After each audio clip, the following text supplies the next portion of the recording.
அன்புக்கினிய பக்த கோடிகளே, அருமை பெரியோர்களே, புதுக்கோட்டை மாவட்டம் அறந்தாங்கி வட்டம் மேற்பனைக்காடு கிராமத்தில் கிழக்கு பகுதியில் அருள்மிகு மலைமாரியம்மன் ஆலயத்தில் இருந்து கிழக்கு திசையில் தச்சர் குடியிருப்பில் பரங்கியான் குடியிருப்பு என்றும் கூறுவார்கள். இந்த குடியிருப்பில் அபூர்வ மனிதனின் தோற்றம் இங்கே மக்களை அதிசயத்தில் ஆழ்த்தி கொண்டிருக்கின்றது. இவரின் தந்தை பெயர் கோவண்ணா வேதரத்னம் ஆச்சாரி அவர்கள், தாயார் பெயர் இரத்தினம். இவர்களுக்கு மூத்தவர் பெண் குழந்தை, இரண்டாவது பிறந்தவர் தான் வேயண்ணா கோவிந்தராஜ் என்பவர். இவரது கல்வி 10ஆம் வகுப்பு வரை மட்டுமே. தொழில் தச்சு தொழில், சிற்ப வேலையில் சிறந்து விளங்கியவர். 13/4/1972 வெள்ளிக்கிழமை இவர் பிறந்தார். இவர் ராசி மேசம், கும்பலக்கணம், அதிபதி நட்சத்திரம். 1988 தச்சு தொழில் 4 வருடங்கள் செய்து அதன் பிறகு அயல் நாட்டிற்கு செல்ல வேண்டும் என்ற ஆசையில் 1992 முதல் 2005 வரை தச்சு தொழில் புரிந்து வந்தவர். இவரது இளமை காலம் வறுமையாகவே துவங்கியது. இவரது தந்தை ஆலயங்களுக்கான தேர், பல்லக்கு போன்றவைகளை செய்து சுவாமி ஊர்வல வாகனங்களையும் அழகுவிடச் செய்து மக்களின் நல்லாதரவு பெற்றவர். இவரது தகப்பனார் கோவிந்த ஆசாரி மற்றும் சிற்ப வேலைகளில் பக்தர்களை வெகுவாக கவர்ந்தவர். இவர் மனையடி சாஸ்திரம், வாஸ்து சாதகம் போன்றவற்றில் தலை சிறந்த விற்பனராக திகழ்ந்தார்.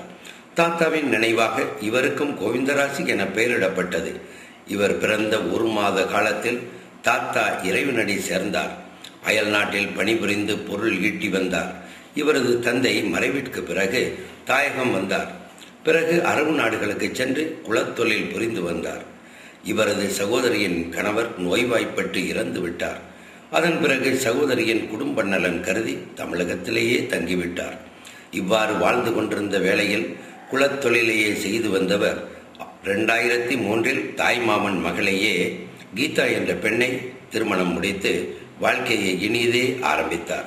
திருமணமாகி 4 ஆண்டுகளுக்கு பிறகு உண்மை சம்பவங்களை அம்பலப்படுத்தியதால் ஆத்திரமடைந்த பலர் இவருக்கு மனப்பிரமை பிடித்துவிட்டது, சித்தப்பிரமை வந்துவிட்டது, இவன் பைத்தியக்காரன் ஆகிவிட்டான் என்று எல்லோரும் ஏளனமாக பிரச்சாரம் செய்து வந்தனர். இந்த நிலையில் இவருக்கு உடலில் பல உபாதைகள் தோன்றி தொழில் புரிய விடாமல் துன்புறுத்தி வந்தன. இந்த வேளையில் தனது நண்பர்களின் மூலமாக யோகா விளம்பரத்தை பார்த்துவிட்டு அந்த பயிற்சிக்கு சென்றார். பயிற்சியின் முதல் நாளிலேயே தனது உடலுக்குள் இனம் தெரியாத ஒருவித சக்தி ஊடுருவதை உணர்ந்து ஆனந்த நிலைக்கு சென்றார். பயிற்சிக்கு பிறகு வீடு திரும்பிய அன்றே வீட்டில் வைத்து ஐயப்ப பூஜை செய்ய ஆரம்பித்த போது யோகா நிலையில் 4 மணி நேரம் அசையா நிலையில் உடலை அப்படியே வைத்திருந்தார். பார்த்தவர்கள் பரவசப்பட்டார்கள், திகைத்து போனார்கள். பலர் அதிர்ச்சி அடைந்து விட்டார்கள். யோகா பயிற்சியில் சாம்பவி மகாமுத்ரா 7 நாள் பயிற்சியில் பயிற்சியாளர்கள் முன்னிலையில் மறுநாள் பயிற்சியை முதல் நாளே செய்து காட்டி பிரமிக்க வைத்தார். ஆச்சரியப்பட்டார்கள் அத்தனை பேரும். இப்படியே வீட்டில் 3 மாதங்கள் காலை மாலை 2 வேளை விடாது பயிற்சி மேற்கொண்டார். பயிற்சியின் போது தான் செய்து வந்த தொழிலையும் கண்ணும் கருத்துமாக பார்த்து கொண்டிருந்தார். சிற்ப வேளையில் வேலைப்பாடுகள் மிகவும் சிறப்பாக செய்து வந்தார். பல மாவட்டங்களுக்கு தனது கலை நுணுக்க வேலைப்பாடுகளை திறமையாக செய்து அனைவரையும் கவனத்தையும் ஈர்த்தார். இப்படியே பல மாதங்களுக்கு பிறகு பாவஸ்பந்தனா என்ற பயிற்சிக்கு சென்றபோது அந்த பயிற்சியின் போதே மந்திர உச்சரிப்போடு, இவருக்கு எந்த விதமான ஏனைய மொழிகள் தெரியாத போதும் மந்திர உச்சாரணங்களோடு நடனம் அற்புத கலையாக செய்து இயல் இசை நாடகம் அத்தனை இவர் செய்து காட்டிய போது இவருக்குள் ஒளிந்திருந்த அற்புதமான சக்தி வெளிப்பட்டது. வீட்டில் மிகுந்த அதிக ஓசைகளுடன் இந்த நிலைகளை அனுதினமும் இடைவிடாது செய்த போது இதை அக்கம் பக்கத்தவர்கள் உணரத் தொடங்கினார்கள். இவரை மனநோயாளி என உறவுகளும் ஊர் மக்களும் மனைவி, தாய் போன்றவர்களும் இவரது நிலையை, இறை நிலையை தெரியாமல் மனதை புண்படுத்தினர். இவரை சாதாரண நிலைக்கு வந்தபோது அனைவரும் இவரை பார்த்து இவர் மந்திரவாதிகளிடமும் கோயில்களுக்கும் பூசாரிகளிடமும் அழைத்து சென்றனர். இவர் அங்கு சென்ற நேரங்களில் தெளிந்த நீரோடை போல் மிக தெளிவாக அவர்களிடம் பேசியதால் அவர்கள் குழப்ப நிலை அடைந்தார்கள். இப்படியே பல நாள் கழிந்தன. இவரால் ஏனையோருக்கு எந்தவித உபாதைகளும் இம்சைகளும் கஷ்டங்களும் ஏற்படவில்லை. வெளி மனிதர்களால் மட்டுமே இவருக்கு மன உளைச்சல் உருவாகின. இந்த நிலையிலிருந்து விடுபட்டு வெளியில் சாதாரண மனிதரைப் போல் செயல்பட முயன்றாலும் இவரால் இன்று முடியாமல் இருக்கின்றது. எத்தனை துயரங்கள் வந்தாலும் அதனை ஏற்றுக்கொள்ளும் ஆற்றல் இவருக்கு இயற்கையிலேயே அமைந்து விட்டது. மேலும் இவரது அருள் நிலையிலிருந்து இவரை ஆட்கொண்டிருக்கும் மகா சக்தி இவரை மனித செயல்களிலிருந்து முற்றிலும் மாறுபடச் செய்கின்றது. இவரது சரீரத்தின் சிறப்புகள்: இவர் தியானத்தின் போது இவரது சிரசை பாறையில் ஓங்கி தட்டுவது போல் நிலத்தில் அவர் ஓங்கி ஓங்கி மோதுகின்றார். ஆனால் ஆச்சரியம், இவருக்கு எந்த விதமான பாதிப்போ உபாதையோ வருவதில்லை என்பதுதான் ஆச்சரியம். இது அனைவரையும் ஆச்சரியத்தில் மூழ்கடிக்கிற சம்பவமாக அமைகிறது. இவர் அனைவருக்கும் குருகுல பயிற்சி வழங்க வேண்டும் என்று விரும்புகின்றார். இவர் எந்த குருவின் கீழும் பயிற்சி பெறவில்லை என்பது அனைவரும் அறிந்ததே. இவருக்குள் இறையருள் புரிந்து பல்வேறு வகை சித்துக்களை செய்து பிரமிட் பூட்டி வந்து கொண்டிருக்கின்ற இந்த வேளையில் இவர் பிறப்பிடித்ததே இவ்வுலக உய்விற்காக என இவர் அடிக்கடி சொல்லி வருகின்றார். நன்மைக்காகவே உடல்தான் வெவ்வேறாக இருக்கும், ஆனால் மகாசக்தி ஒன்றுதான். இவ்வுலகை ஒருவர் மட்டுமே ஆட்சி செய்ய முடியாது. இந்த உலகத்தில் நன்மைக்காக மனித உருவில் உள்ள தூய ஆன்மாக்களை தேர்வு செய்து பல இடங்களில் இந்த மகாசக்தி அவர்களை பயன்படுத்துகின்றது என்று இவர் அனைவரிடமும் கூறி வருகின்றார். அமெரிக்காவில் ஒரு சக்தி தோன்றி இருந்தது. உலக மக்கள் அனைவருக்கும் அங்கு சென்று பார்க்க இயலாது. அதனால் உலகம் முழுவதையும் ஒரே நேரத்தில் ஓரிடத்திலிருந்து எந்த மனிதராலும் பார்க்க முடியாது. எனவேதான் அந்த மகாசக்தி காற்றின் மூலமாக ஒவ்வொரு மனிதர்களுக்குள்ளும் புகுந்து இந்த அற்புதமான காரியங்களை செய்கின்றது என இவர் அடிக்கடி கூறி வருகின்றார். சூட்சுமமாக உலகத்தை ஓரிடத்திலிருந்து பார்க்கின்றார். மானிட உடல்களும் மகான்கள் உடல்களும் தான் அழியும், ஆனால் ஆத்மா மறைவதில்லை என்பதில் இந்த ஜீவன் உறுதியாக இருக்கின்றது. இந்த உலகம் முழுவதும் துன்பமில்லாமல் மன நிறைவோடு இறை நிலையில் பக்தி பிரவாகத்தோடு அனைத்து மக்களும் சண்டை சச்சரவின்றி சமாதானமாக அமைதியாக சகலவிதமான அனைத்து செல்வங்களையும் அடைந்து பெரும் மகிழ்வோடு வாழ வேண்டும் என்பது இந்த அற்புத ஆத்மாவின் அளப்பரிய ஆசை. அது மட்டுமல்ல, இவ்வுலகில் மனநிலை பாதிப்படைந்து உள்ளவர்களையும் குணமாக்கி அவர்களுக்கு மறுவாழ்வு வழங்குதல், ஏழை எளிய வறுமை கோட்டிற்கு கீழ் வாழ்கின்றவர்களுக்கு கல்வி வளர்ச்சிக்கு உதவுதல், திருமண உதவிகள் செய்தல், மாற்றுத்திறனாளிகளுக்கு தனது அறக்கட்டளை மூலம் தன்னால் முடிந்தளவு உதவுதல், அறக்கட்டளைக்கு நன்கொடையாளர்கள் பெருந்தலைவர்கள் வழங்கும் நிதியிலிருந்து வரும் வட்டியிலிருந்து இந்த நலத்திட்டங்களை வழங்கிட இந்த ஜீவன் முழு மனதோடு சமூக மேம்பாட்டிற்கு உதவ காத்திருக்கின்றது. அது மட்டுமல்ல, மது, சீட்டாட்டம், கஞ்சா போன்ற தீய போதை பழக்கங்கள் உள்ளவர்களுக்கு அதிலிருந்து அடிமையாக இருக்கின்ற அவர்களை மீட்டு நல்வாழ்வு வழங்க வேண்டும் என இந்த ஜீவன் விரும்புகின்றது. அவர்கள் இந்த பூவுலகில் நல்ல மனித நேயம் உள்ளவர்களாக திகழ வேண்டும் என்பது இவரின் மாபெரும் கனவுகளில் ஒன்று. பல்வேறு இடங்களில் யோகா பயிற்சி மையங்களை நிறுவி மக்களுக்கு யோகா பயிற்சி மூலமாக நோயற்ற ஒரு உலகத்தை உருவாக்க வேண்டும் என்பது இவரது அயராத ஒரு கனவு.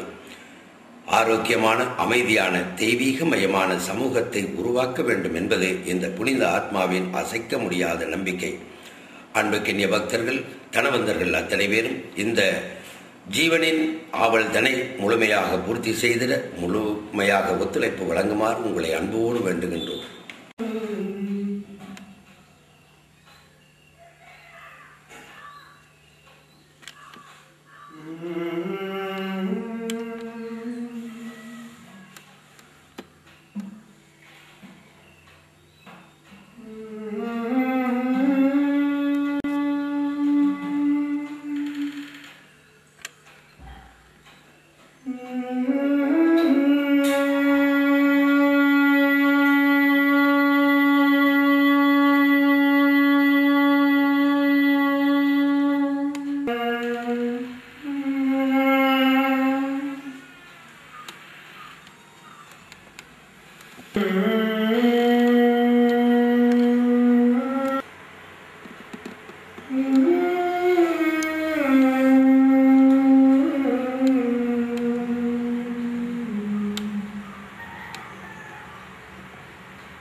அங்கால பரம்பருடைய ஆதி பரமேஸ்வரி அன்னையே மலைமாறி அம்பிகை உமையார் நடி போற்றுகின்றேன் நடி போற்றுகின்றேன்.